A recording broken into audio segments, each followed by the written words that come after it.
A strange panic spreads across the world. Animals everywhere start attacking humans for no clear reason. No one understands why, and every news report feels more terrifying than the last. At Katuko Safari Camp in Africa, Abraham Kenyatta prepares for an early morning tour. As he walks through the camp, he spots his nephew glued to a video on his tablet, Dr. Robert Oz, a scientist known for his bold claims. In the video, Robert says his latest research has revealed something impossible. Soon, animals will stop obeying humans. They will turn on us. They will hunt us until we are gone. Abraham brushes it off, another scientist predicting the end of the world. Rise and shine, Jackson. He heads into the tent where his partner Jackson is still half asleep. Jackson is Robert Oz's son, but he doesn't believe his father's wild theories either. What does it mean when he says, did they find people? A little later, they climb into their safari jeep with a group of excited tourists. The morning is calm, the grass whispering in the breeze, birds gliding through the pale sky. But the peace doesn't last. As they drive, they spot a trophy hunter aiming his rifle at a rhino. The animal stands alone, unaware of the danger. Jackson reacts fast. He cranks up the Jeep's speakers and blasts loud music into the air. The rhino darts away in fear, ruining the hunter's plan. We are opposed to animal murder in this zip code. I have a valid license to hunt that rhino. They laugh it off, but neither of them knows the world is already changing in ways they can't imagine. In Los Angeles, two men stumble out of a bar and turn into an alley to relieve themselves. Before they can react, two lions appear from the shadows, silent, sudden, and completely out of place. The attack is quick. By morning, the city is in shock. At the LA Telegraph, reporter Jamie Campbell watches breaking news about lions escaping from the city zoo and killing 3 people. Curious, she starts digging and finds something odd. The lions began acting strangely right after being fed with supplies from Right and Global, a major biotech company. Typical, noisy, nosy, firebrand crap. Later that evening, during an interview in a nearby neighborhood, Jamie hears another clue. Several cats have recently gone missing, and no one knows why. Oh, someone's been abducting the cats in the neighborhood. The next morning, she heads to the zoo to follow the story. There, she meets Mitch Morgan, a veterinary pathologist. After a brief conversation, Mitch brings her into his lab. He dismisses her theory that Right and Global's food caused the lion's aggression. He explains the animals were too dangerous and had already been put down. As he's leaving, Jamie stops him and mentions the missing cats. Mitch doesn't think much of it, but Jamie can't shake the feeling that something much bigger is happening. It doesn't just happen. Something caused this. In Botswana, Jackson and Abraham land at Mesisimko Camp and find it deserted. No tourists, no staff, nothing but the empty tents and silent paths. Jackson spots a video camera lying in the dust. He plays it. On the screen, tourists run, screaming from something unseen. Outside, a single lion's footprint presses into the dirt. How could one animal scare so many? Unease grows. The two set off to search. Soon, they spot a bus abandoned in the tall grass. Abraham grabs a rifle and tells Jackson to keep watch while he checks inside. Suddenly, a woman emerges from the grass and rushes to Jackson, warning them to run. Then, a lion leaps onto the bus, attacking Abraham. Abraham! Abraham! But before Jackson can help, a pack of lions surrounds them. Heart pounding, he jumps into the Jeep with the woman, leaving his friend behind. The woman introduces herself as Chloe, a French tourist. She recounts how she and her group were attacked while watching gazelles. Disaster strikes again. The Jeep breaks down 6 miles from camp. Jackson suggests walking, but Chloe hesitates. She has seen the lions kill. Jackson reassures her that they don't attack when they're full. Reluctantly, she follows. Look, I don't know what's going on here, but I do know that we do not want to be here. Walking along a river, a new pride appears. They freeze. Jackson notices one lion's eyes. They have defiant pupils, dangerous and unusual. Panic spikes as the ground drops beneath them. They slip off a small cliff. Luckily, they survive and finally reach the camp. Jackson realizes his father, Robert Oz, was right. The animals are acting wildly. He calls the Botswana Center for research and rescue. Meanwhile, back in Los Angeles, Jamie Campbell receives a message from Mitch Morgan about the missing cats. She drives to meet him at an elementary school. There, a tree swarms with cats. Mitch suspects they are controlled by something strange. Under the tree, he finds a small honeysuckle plant. The moment he lifts it, the cats climb down and walk away. Jamie immediately calls animal rescue, sensing a global pattern. Back in Botswana, the rescue team finally arrives, but instead of helping, they arrest Jackson for interfering with legal hunting. Nearby, a lion drags Abraham up a tree while others watch silently. The next day, Jackson convinces the guard, Kavimba, to release him. Kavimba insists on coming along. They meet Chloe, who is about to leave for Paris. They numbers exchanged, and parted ways. Jackson and Kavimba return to the spot where Abraham was attacked. Blood stains the grass. Jackson rushes to rescue his friend. Abraham is alive, weak, but warning them about the lions. The pride of male lions appears again, but they do not attack. Instead, they watch the humans leave, almost as if giving them permission. The group reaches the camp. Elizabeth Oz, Jackson's mother, tends the injured. Alarmed by the lion's unusual behavior, she urges Jackson to seek his father's rejected research in Japan. Meanwhile, Jamie and Mitch continue tracing strange animal behavior worldwide, uncovering hive-like communication in the zoo lions. Across the globe, Chloe returns to Paris, navigating personal betrayals while her professional instincts pull her deeper into a growing mystery.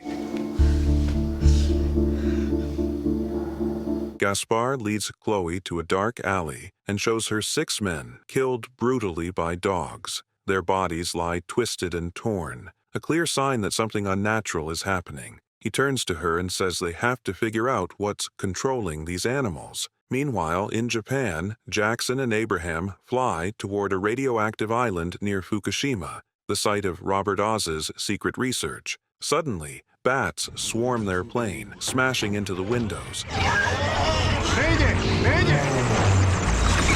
The aircraft crashes violently, leaving them battered and alone, the only survivors. Crawling from the wreckage, they stumble across a herd of horses. Their eyes are blank, pupils defiant, violent instincts clear. Some rear and kick, others snarl, showing that Robert's experiments created monsters. Jackson, what exactly was your father doing here? Across the ocean in New Orleans, Jamie and Mitch present their evidence to Senator Vaughn, the head of the Environment Committee. They lay out photos, reports, and videos of the aggressive animals. Vaughn barely looks at them and waves them off. Ryden's influence is too strong. Frustrated, they leave the office, knowing official channels are blocked. Back in France, Gaspar meets Mitch in a dimly lit bar. Over tense conversation, he persuades Mitch to join his investigation. All right, I'm in. Very good. Soon after, Gaspard arranges for Jackson and Abraham's rescue from the Japanese island, whisking them away from the radioactive danger. They meet Mr. Delaven, a mysterious figure who has long suspected that the animal pandemic is real and spreading worldwide. Meanwhile, in Mississippi, chaos breaks at a prison. Wolves, larger and faster than normal, attack. Guards scream as cages break open. Death row inmate Evan Lee Hartley uses the chaos to escape, slipping through the gates into the night. The animal outbreak is spreading faster than anyone could have imagined. On the surveillance screens of the Mississippi prison, Hartley moves with purpose. Wolves follow his every step, eyes gleaming, teeth bared. Who is that guy? That's Evan Lee Hartley. He was on death row. FBI agent Ben Schaffer watches from a nearby van, taking notes, piecing together the impossible. Hartley isn't just surviving, he's controlling them.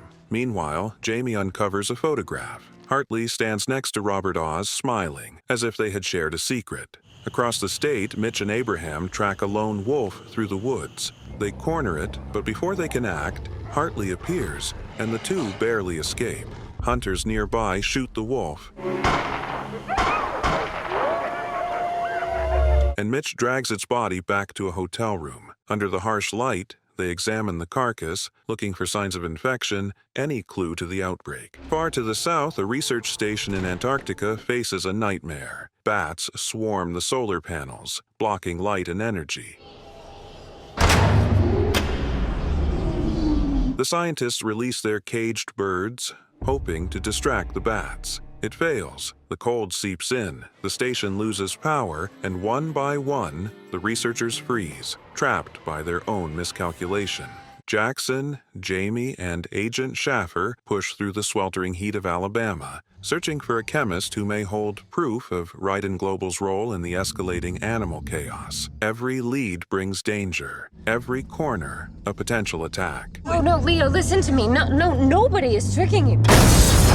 Chloe, Mitch, and Abraham fly to Rio de Janeiro, racing against time. The local government plans a massive bat extermination that could make things worse. On the ground, the trio faces a ruthless drug lord, whose territory the bats have claimed. While searching for a solution to the bat outbreak in Rio de Janeiro, Mitch and Chloe are ambushed and captured by a ruthless local drug lord. Abraham races against time, navigating the chaos of the city to rescue them.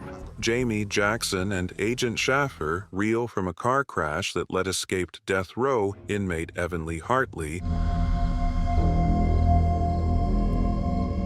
steal the mother cell, the only piece of evidence linking Ryden Global to the outbreak. Chasing Hartley pulls Jamie deeper into danger, landing her squarely in trouble with the FBI. The team flies to Paris, tracking a group of bears whose migration trackers went mysteriously dark. Chloe confronts her past when her ex-fiancé, a civil engineer working with city officials, appears to be involved in the search. At the same time, Jamie faces murder accusations, forcing the team to hatch a daring plan to hack into Ryden Global's mainframe. In the lab, Mitch uncovers a shocking revelation. The animals are evolving in ways no one predicted.